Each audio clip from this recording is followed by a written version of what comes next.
एखादी निवडणूक, पोटनिवडणूक ट्रेंड सेटिंग असते, असं फार क्वचित वेळा झालंय, पण झालेलं नाही असं नाहीये.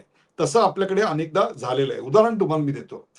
आणीबाणीच्या आधी एक पोटनिवडणूक जबलपूरमध्ये झाली होती आणि त्या जबलपूरच्या निवडणुकीमध्ये शरद यादव हे तेव्हा पोर सौदा कॉलेजमधून नुकते बाहेर पडलेले होते. त्यांनी निवडणूक लढवली आणि जनता पार्टीचं फॉर्मेशन तेव्हा होत होतं, असा सगळा तो काळ होता आणि जयप्रकाश नारायण नावाचं एक गारुड संपूर्ण देशावर होतं. परंतु त्या चळवळीला एक राजकीय स्वरूप काही आलेलं नव्हतं.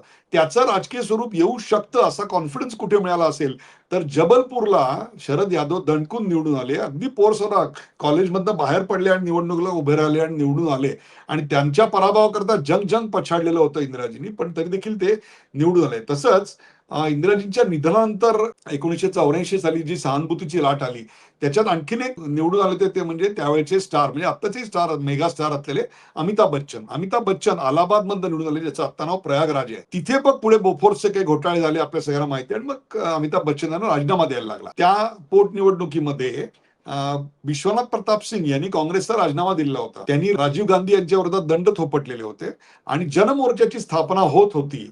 त्यावेळेला तिकडे विश्वनाथ प्रताप सिंग उभे राहिले आणि तिकडे देशाचा मूळ जो आहे तो काँग्रेसच्या विरोधातला आहे, अशा प्रकारची एक जाणीव सर्व राजकीय विरोधी पक्षांना आपल्याला झालेली दिसेल.